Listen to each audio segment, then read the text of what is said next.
वेडा माणूस आहे, ते वेडा माणूस आहे. त्याला एक सवय झालेली आहे काहीतरी वक्तव्य करायचं आणि काही दिवसानंतर क्षमा मागायची लोकांकडून. तुम्ही बोलतो कशाला? तुम्ही आपल्या कॉन्स्टिट्युएन्सीच्या बाबतीत का बोलत नाही की गोवंडीमध्ये तुमचे लोक कशा ड्रग्सचा धंदा करत आहे? हे मुद्दे महत्त्वाचे आहे. विधानसभेत याच्या अगोदरचं जे विधानसभेचं अधिवेशन सुरू होता, पहिला दिवस जाऊन त्यांनी तो काही समाजाशी देणं घेणं नाही, आपल्या कॉन्स्टिट्युएन्सीचे देणं घेणं नाही आहे. त्यांनी मुद्दा काय काढला की औरंगजेब. आणि त्यावेळी सुद्धा मी बोललो होतो की हे अबू आसिमने स्वतः बोलले नाही, त्यांना देवेंद्र फडणवीस आणि एकनाथ शिंदे साहेबांनी बोलायला लावले होते. बोलके धनी होते त्यांचे. आणि आता विधानसभेचं अधिवेशन येत आहे. वारकरी समाज, त्या माणसाला इतकं कळत नाही आहे की वारकऱ्यांची काय परंपरा आहे करके. मी एक पत्रकार असताना मी पंढरपूरला किती वेळा ते कवर करण्यासाठी. अस्सलाम वालेकुम रहमतुल्लाहि व बरकातुहू. मैं लातूर से एडवोकेट लाला साहब राजा साहब शेख. आजकल इम्तियाज जलील सुर्खियों में हैं. वजह शुरुआत ये हुई कि सिरसट नामक मिनिस्टर के उनके जो अनागुंदी कारोबार या तो आर्थिक व्यवहार या तो भ्रष्टाचार, इस तरीके से उनका प्रेस हुआ. उसके बाद सिरसाट समर्थकों ने 23 तारीख को बड़ा रैली, बड़ा मोर्चा निकाला. वो मोर्चे में गालियां दी गई. इस तरीके से ये हुआ. ये मामला ठंडा होता नहीं होता है तो अबू असीम आजमी के बारे में वारी, इस संदर्भ में उनका जो कुछ भी कहना था वो गलत इंटरप्रिटेशन हुआ और इंटरप्शन अलग होने के बाद उन्होंने बाद में माफी भी मांगी. इतने में ये शक्ति कपूर उसमें उस विषय में कूदे. उनको पूछे कुछ पत्रकारों ने या इन्होंने पूछने को लगाया उनको. इनकी और समाजवादी पार्टी की बड़ी नुरा कुश्ती चल रही है. मतलब वो अबू आजमी की बराबरी नहीं हो सकती. अबू आजमी के बारे में मैं बेहतर जानता हूँ, या वो मुसलमानों की फितरत है कि वो संगठनों को नहीं पहचानते, मगर मैं अबू आसिम आजमी की इसलिए भी वकालत करता हूँ कि वो बंदा 1993 के बॉम्बे बम स्फोट में बेवजह जेल में था. जस्टिस अहमदी साहब ने उनको रिलीज किया. नहीं तो जेल में सड़ता, कन्विक्शन में आता. संगठना का काम करना बॉम्बे जैसे शहर में बड़ी मुश्किल बात है, जहां शिवसेना बड़े अग्रेसिव मूड पे रहती है. ये उत्तर भारतीय है. उठाओ लुंगी बजाओ पुंगी, ये नारा था शिवसेना का.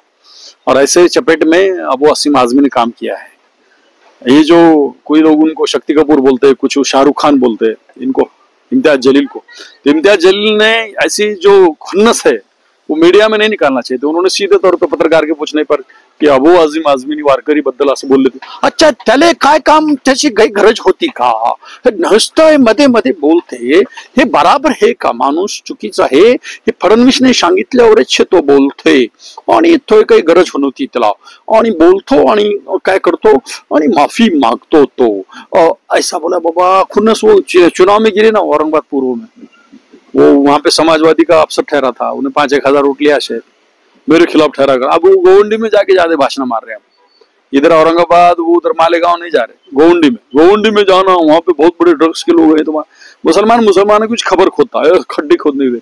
अबू असीम आजमी ये बार नेता है, उनको नेता किसी ने बनाया नहीं. और इम्तियाज जलील को शेरवानी ने नेता बनाया. और शेरवानी अगर चाहता है ना ये सब गड़बड़ में, तो 1 मिनट में पच जाता है इम्तियाज जलील का. इसलिए पहले जो सिरसाट कर रहा वो उसके पीछे लगो. बीच में नया छो अबू असीम आजमी को मत लो. मेरे ख्याल से खरबों के आगे संपत्ति है उसकी. अबू असीम आजमी की पैसों में गिनती, उसके घर पे से घर के नीचे से ब्रिज जाता. इतने पैसे हैं उसको, अरबों ने बहुत पैसे दिवाला. और फिर भी गल्फ का फिल भी अभी भी उसके पास एजेंसी चल रहा है.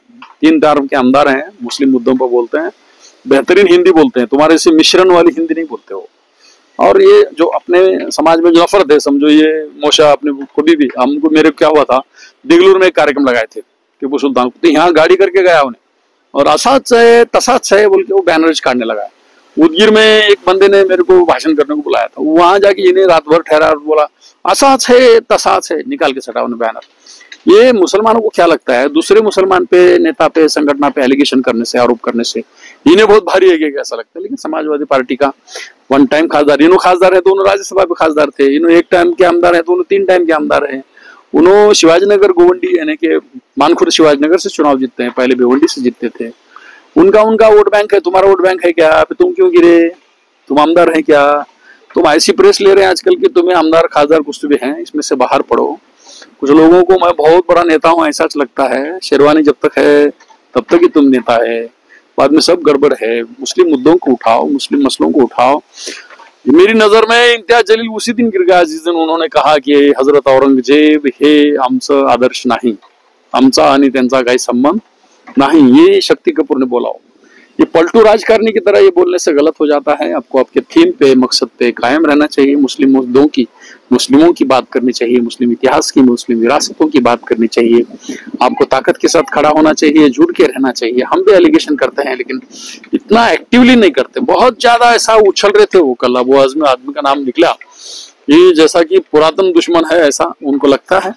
अबू असीम आजमी ये वन मैन शो नेता है, उसको कोई संगठन की जरूरत नहीं है। वो ठहरता है, चुन के भी आता है। बहुत लोग गिराने देखते हैं उसको, चुन के आए बाद विधानसभा में मारते, थपड़ा मारते, वो बंदा मार खाता है। वो बंदा हमेशा मुस्लिमों के मुद्दों के लिए टारगेट पे रहता है, गैर मुस्लिमों के या शिवसेना के, भारतीय जनता पार्टी के, मनसे वालों के। तुम अपना इसके लिए क्या करते हो ये पता नहीं, लेकिन जिस तरीके से संजय सिरसाट ने कहा कि ते आमदारकीला भी पडलाय, खासदारकीला भी पडलाय, त्याच्यामुळे ब्लॅकमेल करू लागलाय बोले। अभी ब्लॅकमेल अगर एमआईएम का कोई अगर पार्टी का एजेंडा होगा तो मुझे पता नहीं, लेकिन इम्तियाज जलील को इस मामले में नहीं पढ़ना चाहिए। कम से कम मुस्लिम हितों की बात करना चाहिए और अंग्रेजों की तरह चाल बदलने की जरूरत नहीं है। आप औरंगजेब से ही हो, हजरत औरंगजेब की पहचान से ही औरंगाबाद है। मुझे अब शक है कि कहीं वो छत्रपति संभाजीनगर भी बोलने लगेगा सत्याग्रह की तरह। और मुसलमानों की फिसलंडी है, फिसली नीति है, इसी वजह से मुस्लिम आज पीछे है। इम्तियाज जलील का अबू असीम आजमी पर के वक्तव्य का मैं निषेध करता हूँ।